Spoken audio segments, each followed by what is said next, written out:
Hey, good evening, everyone. It's CJ. I hope everyone's having a great evening so far. It is Tuesday, January the 5th, and just felt compelled to jump on tonight and share some updated information as we lead into the big January 6th date. And just very excited today, joined by not only a friend, but also colleague, Ken Schortgen Jr. of Shotgun Economics.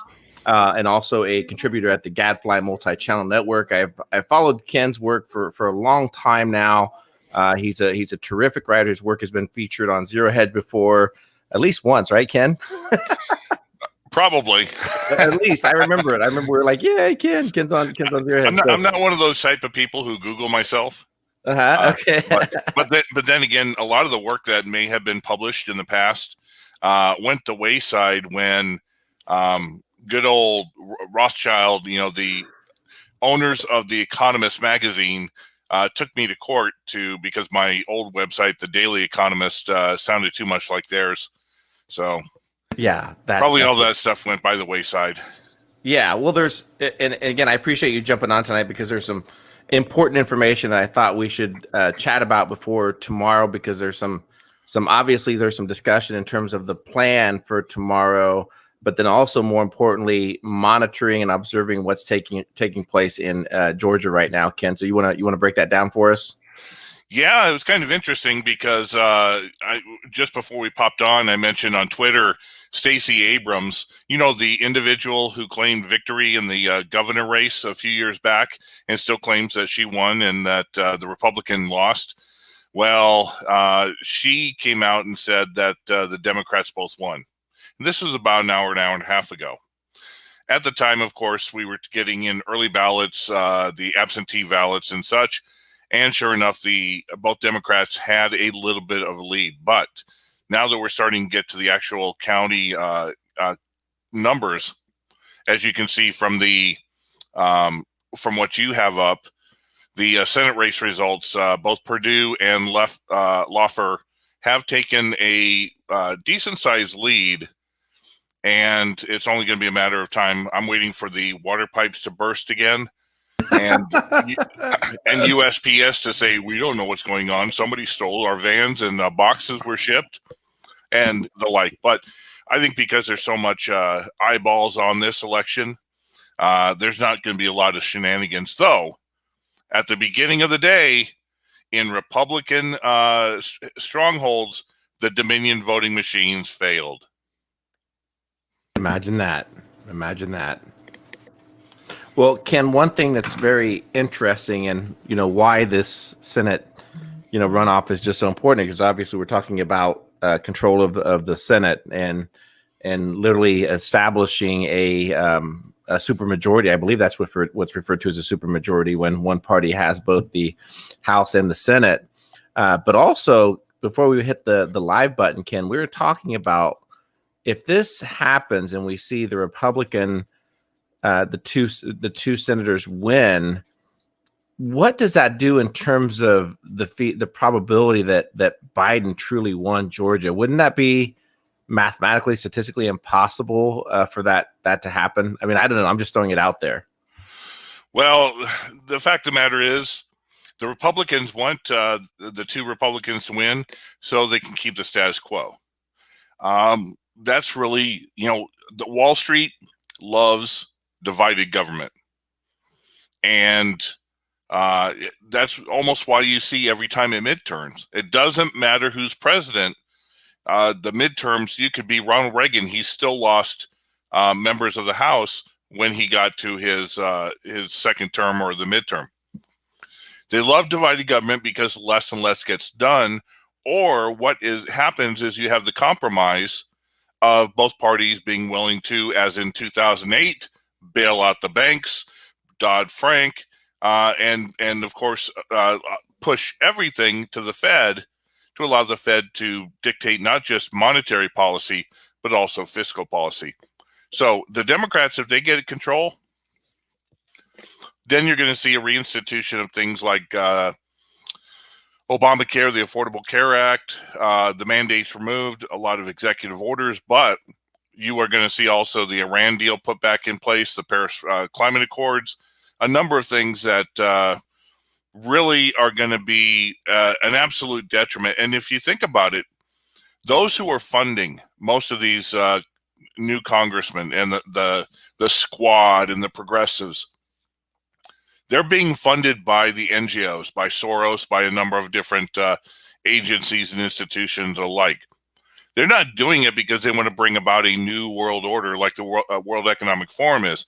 They're doing it because they want to bring down the destruction of the United States. The U.S. and the liberties that the U.S. represents, what remains, are the last bastion for them to go ahead and bring about their new world order. Yeah, bingo. And you've have a couple of great articles up at Shotgun Economics where you kind of, detail that out in terms of the future plans. There is something, Ken, it was really cool to witness. And you sent me this link, and I think this speaks volumes in terms of where the Patriots are in terms of the frustration that's happening in DC. And this is apparently as Mitt Romney decided as his flight back to DC to not take a private jet. And this is what happened to him on the flight. So I'm going to play this for a second. I think I have audio shared as well. I probably should check it, but I think I do. So here we go. You know what we think! Traitor! Traitor! Traitor! Traitor! Traitor! Traitor! Traitor! Traitor! Traitor! Traitor! Traitor! Traitor! Traitor! Traitor! Traitor! So you imagine being Mitt Romney on that plane. Well, it's fascinating because if there was a couple of videos that you had me take a look at, some recent things. Tomorrow obviously is a big day because a lot of the speculation and stuff going on is going to come to fruition. But this election is a microcosm, or I should say a rhyme, as Mark Twain said, history doesn't repeat, but it does rhyme, of the election of 1876. In 1876, the Democratic candidate had 186 electoral votes. It was expected that they were going to win, and this is Tilden versus Rutherford B. Hayes. Tilden was going to get at least one of the three remaining states that had yet to report: Florida, Louisiana, or South Carolina. But all three of those states were run by Reconstruction-led Republican governors, i.e., virtual martial law. They were occupied under Reconstruction. So when the votes came in, there was a 10-day delay, and all of a sudden, magically, they all went for the Republican. They went for Hayes, and Hayes won the Electoral College 187 to 186. So there was a lot of uproar. There was a special convening of some Democrats, some Republicans, and even some of the Supreme Court. And the Democrats were willing to give up the presidency if the Republicans promised and showed that they would end Reconstruction. It's known as the Great Compromise, or the Compromise of 1877.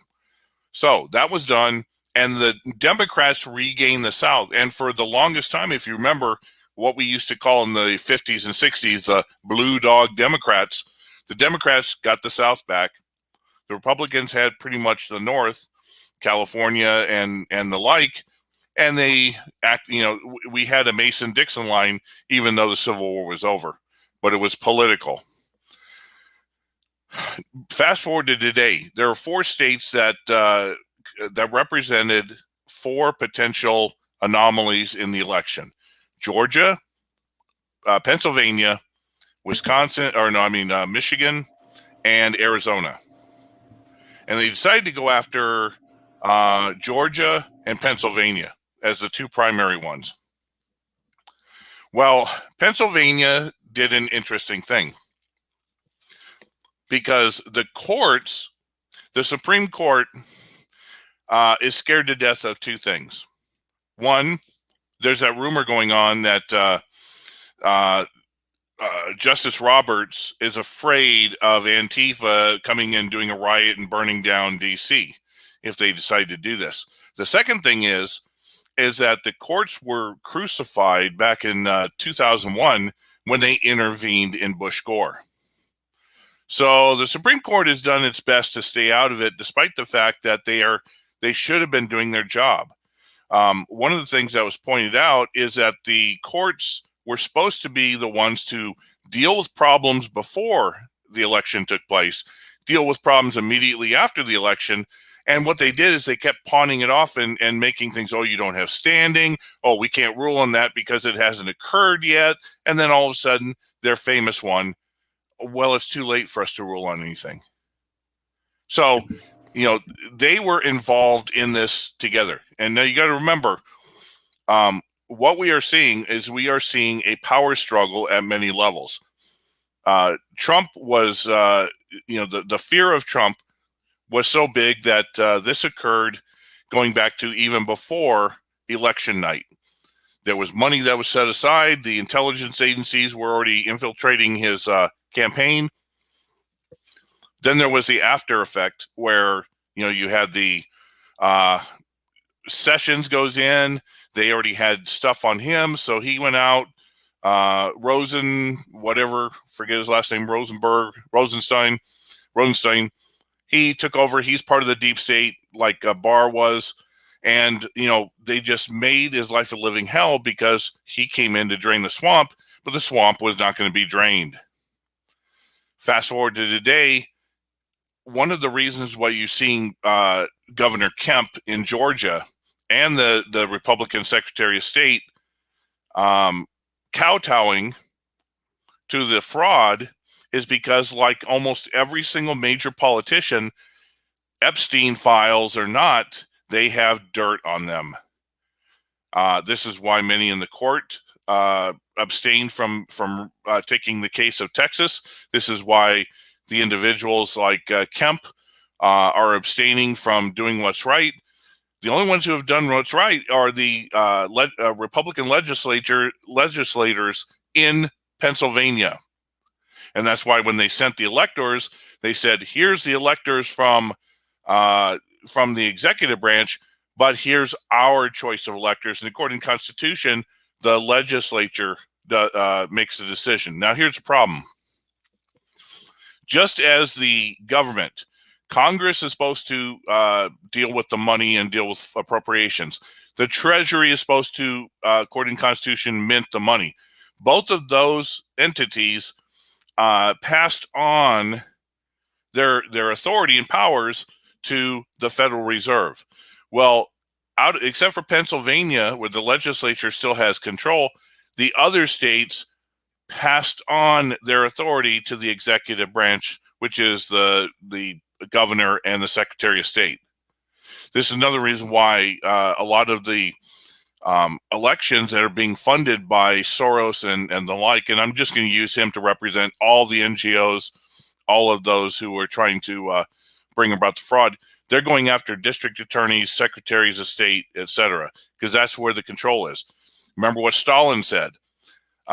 It's not who casts the vote, but who counts the vote.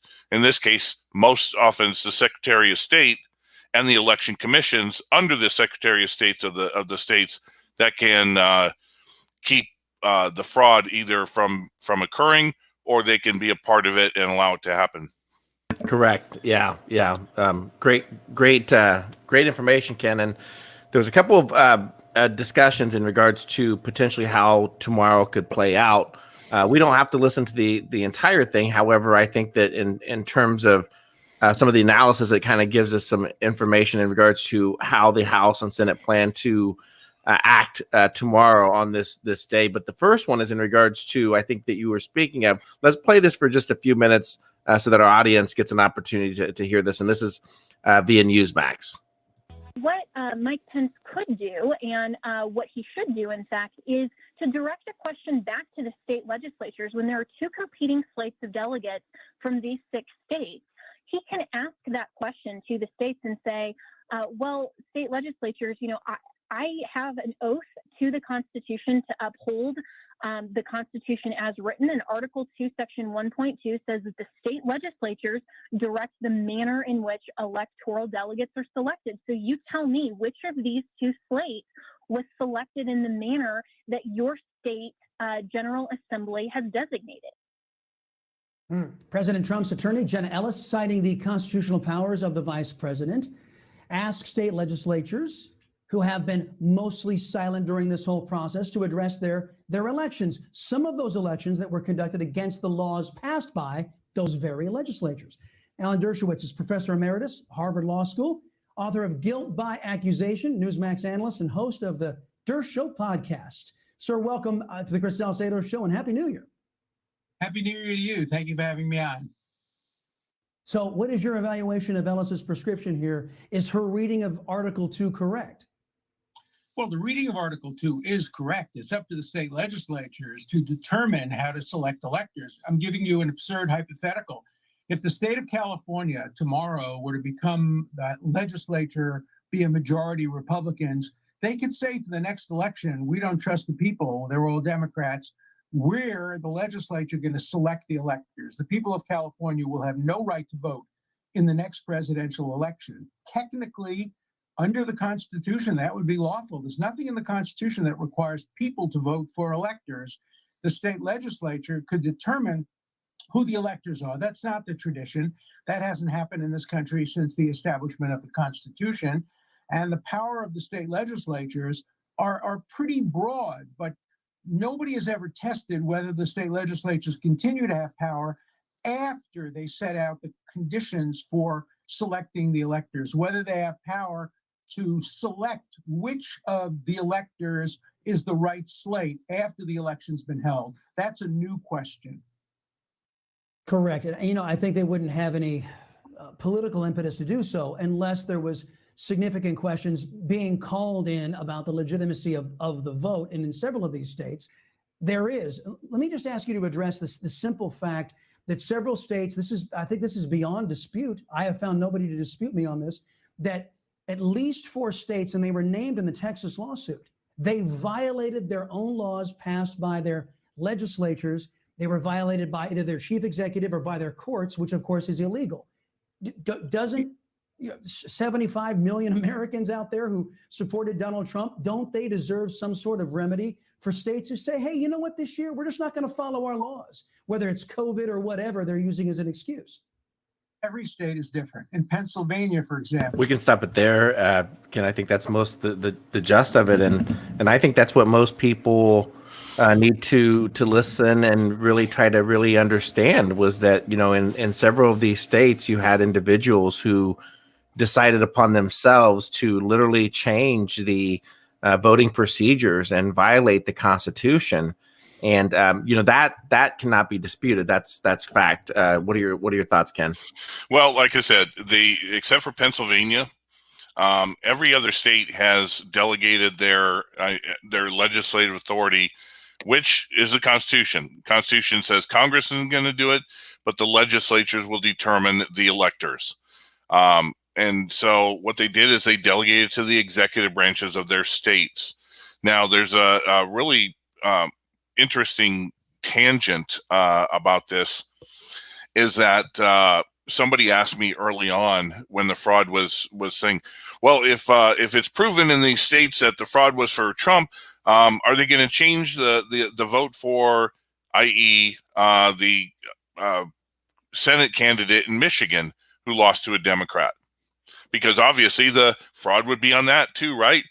Well, there's nothing in the Constitution about who is in charge of the votes outside of the state for senators.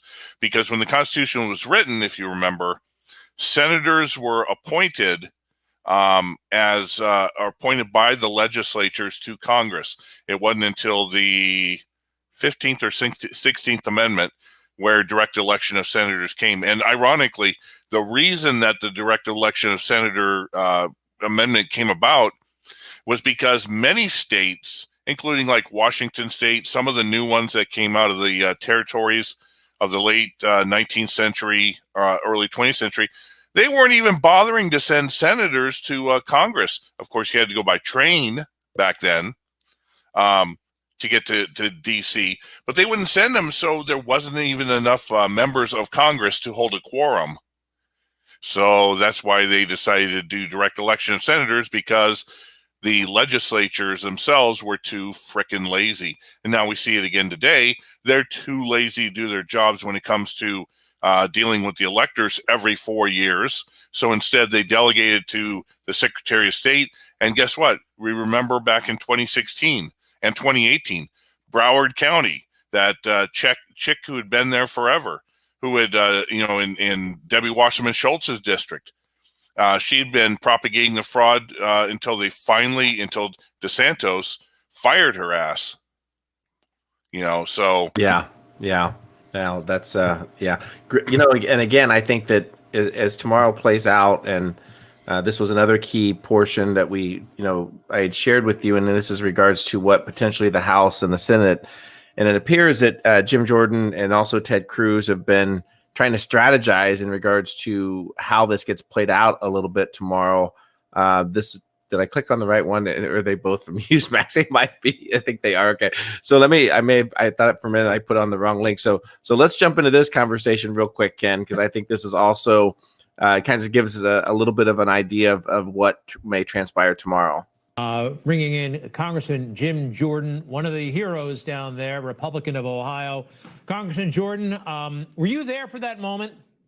Not for that specific moment. I was not on the floor at that time. But when you say this is a weird thing for Congress, that's saying something, because there's lots of crazy things that happen in this place. But yeah, I mean, and then they got this whole gender neutral language, Greg, in the rules package. So your tax dollars hard at work in the United States Congress. You no longer can say father. You got to say parent. You can't say brother. You have to say sibling. They even have it in the rules package. It even says you can't say step brother or stepsister. It's step sibling. So this is how crazy it gets when the left has power. And we see it in a more serious way when you think about what the cancel culture mob is doing online, what the mob is doing in the streets. They're attacking your First Amendment liberties, your Second Amendment liberties. But I think sometimes these crazy examples just underscore how real the attack on our freedoms really is. By the way, amen. I got this from Ben Shapiro. I've been saying it all my life. Never really knew the definition. He says it's a biblical Hebrew word. It is a word simply meaning "may it be so." It has nothing to do with gender. So what an idiot. Amen, right, Jim, a woman. I know you are a congressman. Forgive me, but you are one of the members who have pledged to stand up for the president, and it looks like you will have company on the Senate side. They've chosen their words very carefully. I'm not 100% sure if they're going to be all in on the commission or if they're formally willing to join forces with people like you. Can you tell us what you know, please? Well, no, I think they will object, and understand this is fighting for President Trump and the Constitution. Because what took place in several of these states, Greg, is they set the time, manner, and place of the election. They went around the legislature, which is an unconstitutional way of doing things. And they did that in Pennsylvania. I think they did that in Michigan. They did that in Georgia. Because the Constitution is very clear. The time, manner, and place for holding elections in the respective states shall be determined by the legislature thereof. Not Secretary of States, not governors, not county commissioners, not Facebook, not Twitter, not some partisan state Supreme Court, by the legislature. And when you go around that, because you don't like the fact that Republicans control, for example, the Pennsylvania legislature or the Wisconsin legislature or the Michigan legislature, you only way you can do this, these Democrats, is go to file a suit in some partisan Supreme Court. And that's exactly what they did. And then they conducted the election in an unconstitutional fashion. So, Congressman, the media have not been covering this at all. They have been ignoring January 6th to the extent that they've been looking at it lately. They say, oh, you're all traitors. This is sedition. We know it's not that. But you're on the ground. You've got Democrat colleagues. Are they a little bit nervous? Are they sensing that, oh, boy, yeah, this is something and it could change? Here's what I want to have happen, and you're exactly right. The American people have not seen a debate. It's been 9 weeks since the election, and we've yet to have a real airing of the unconstitutional fashion in which these elections were held, the fraud that took place on top of the unconstitutional fashion in which these elections were held. So that debate is going to happen, and I think a very robust way, on Wednesday, January 6th. And understand, too, it wasn't Republicans who said this. Justice Ginsburg, the late Justice Ruth Bader Ginsburg said, January 6th is the ultimate date of significance. The founders understood that ultimately it was the legislative body that had the final say on this process. And that's what's going to happen on the 6th of January. I look forward to this debate, and I'm hopeful that we can, it's a long shot, I get it, but we need to have as robust a debate as we can have, as vigorous a debate as we can have, and try to persuade even Democrat members to do what I think needs to be done. Obviously, that's not going to happen, but go ahead, Ken. Thoughts in regards to the Democrats signing up for this? Oh, the Democrats aren't going to sign up for this. No, you know, frankly, everything that think of how many different hearings were done regarding Zuckerberg and Jack Dorsey. Jack Dorsey. Look how many times they did the investigation to Hunter Biden. Hearings mean nothing. This is a show because the Republicans deep down know that they screwed up, and that the American people, 75 million of them, are watching them. Just take a look at Mitt Romney on the flight. Okay, this is why they're also holding Pence. Now, do I have expectations that Mike Pence is going to do the right thing tomorrow? No. Have you heard of anything at all that Mike Pence has done in the last 4 years as vice president? No.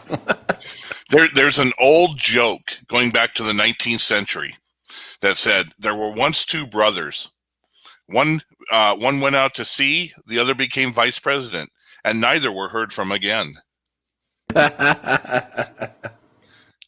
So, by the way, real quick, an anecdote. The ass clown Democrat from Missouri, Emmanuel Cleaver, who said the amen in a woman.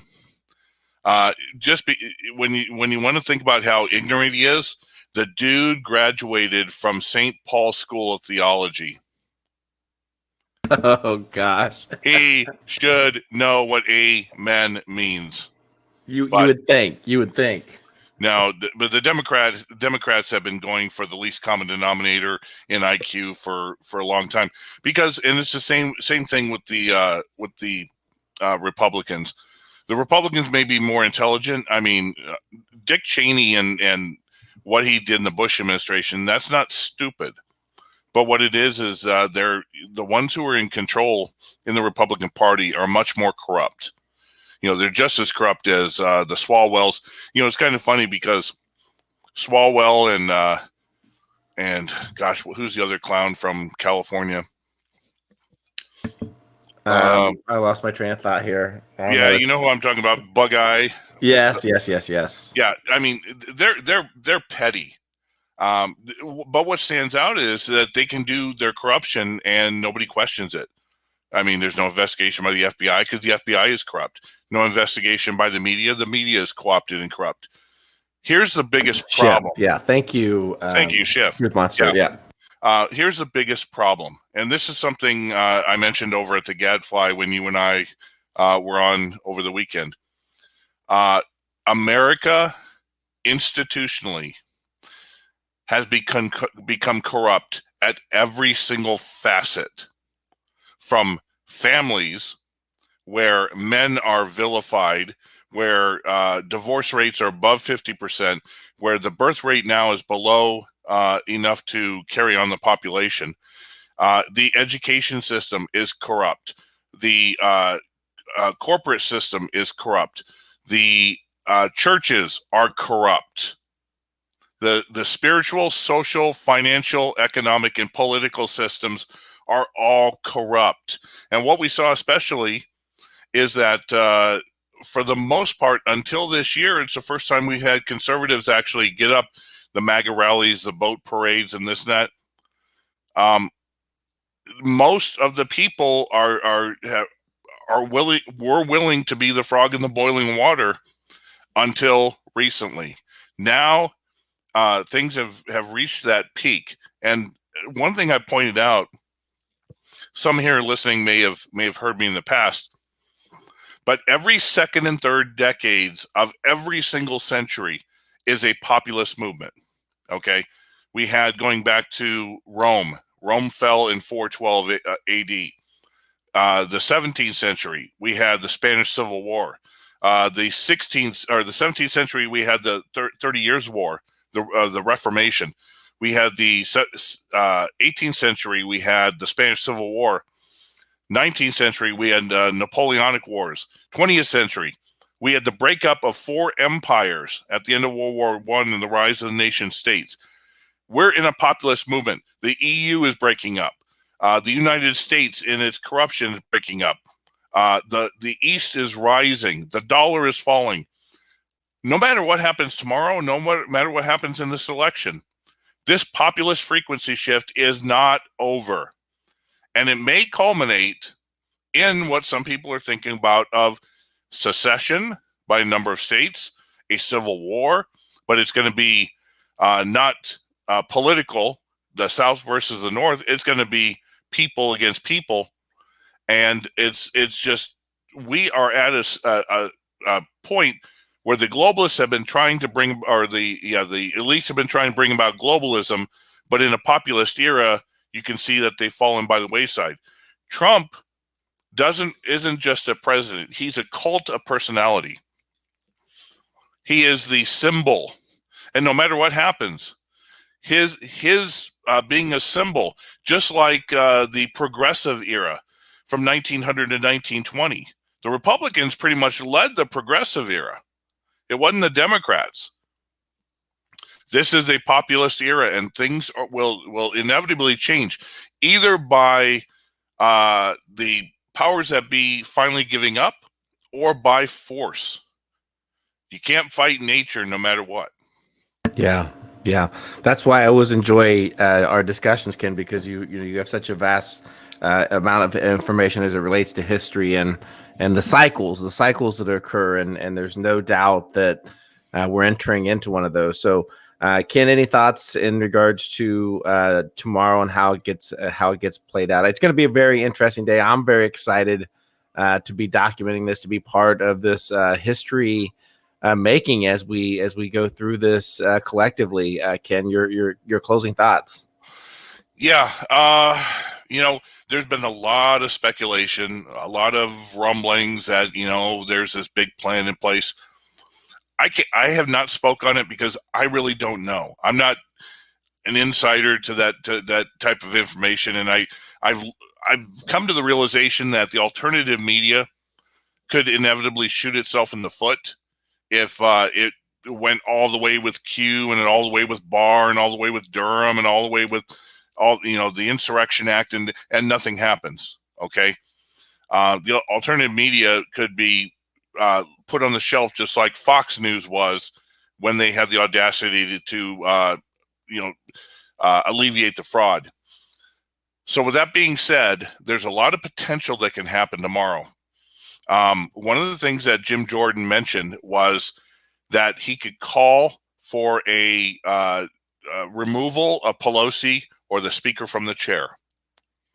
That will open up for a lot of things.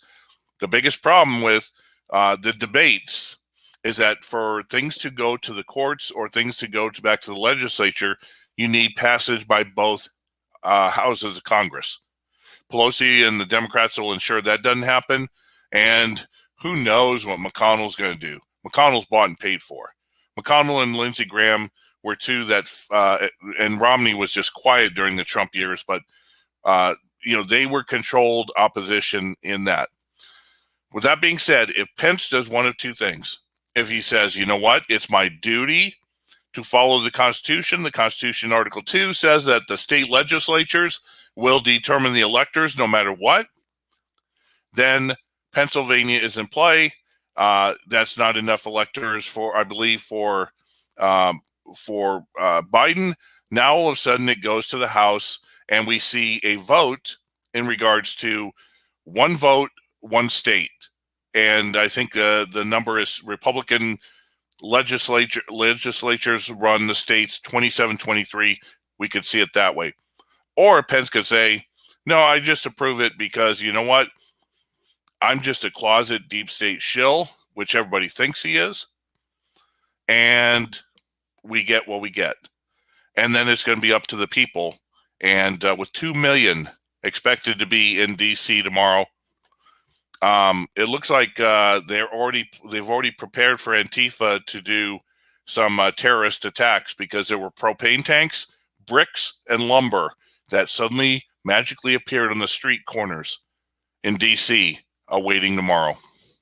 Wow. Well, let's keep everyone in DC in our prayers, and it's going to be definitely interesting, Ken, to see how this plays out, and we will definitely be here to document. And point well taken in regards to the alt media and a lot of the commentary. I think that there's going to be a moment of truth, of realization in regards to how people look and how people review certain information, certain commentators as it relates to the information that's shared of what comes true. So it's going to be very interesting, very exciting time, and want to thank everyone for listening in tonight. And real quick, CJ, go ahead. Yep. Somebody in the comments suggested that I'm out on YouTube. Well, YouTube pretty much cut me off, so I stopped YouTube maybe about a year ago or more. If you want to find most of my work, obviously you can find it at the website Shotgun Economics, and I do a podcast about 4 times a week, either a market wrap up, a dissertation at the end of the year stuff, or with London Paul and CJ over at the Gadfly. Yes, thank you for that, and I forgot we did have a few people that had asked, and so yes, Ken, it was great to get you back on and discuss this, and obviously we will do this again, and we will be here at some point tomorrow. We're not quite sure. We're still trying to line things up in terms of what the day is going to look like. So thank you all for being here this evening, and Ken, thank you for willing to jump on. I really appreciate it. Thanks, CJ. Thanks, Rogue family, and thanks everyone.